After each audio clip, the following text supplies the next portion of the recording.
আসসালামু আলাইকুম। ওয়ালাইকুম আসসালাম। আরে বসো বসো বসো বসো।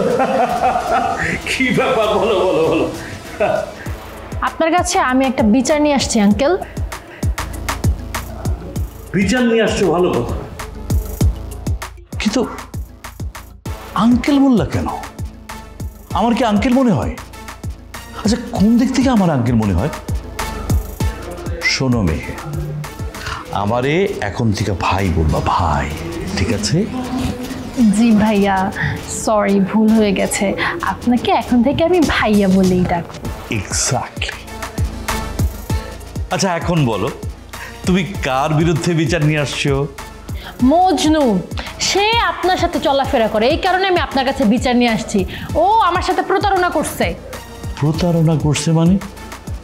তোমার কাছ থেকে কি সে টাকা পয়সা নিছে? টাকা পয়সা নিবে কেন? ও টাকার চেয়ে দামি জিনিস নিছে।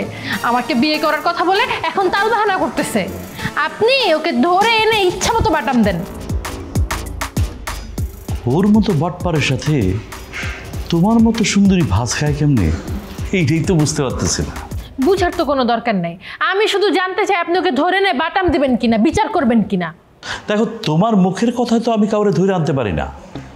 সে তোমার সাথে কি ধরনের অন্যায় করছে আগে সেইটা জানা দরকার, তারপর না হয় বিচার হবে। আমি যে বললাম এই কথাটা আপনার বিশ্বাস হইতেছে না? এখানে বিশ্বাস অবিশ্বাসের প্রশ্ন না, তোমার সাথে কি ধরনের অন্যায় করছে তার এভিডেন্স দরকার, তার উপরে বিচার নির্ভর করতেছে। বুঝতে পারছো?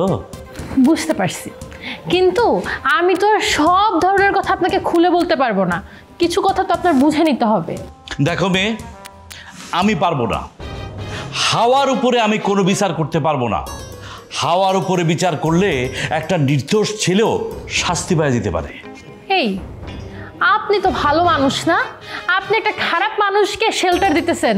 ভুলে যান না কিন্তু, যে অপরাধীকে প্রশ্রয় দেয় সেও একজন অপরাধী।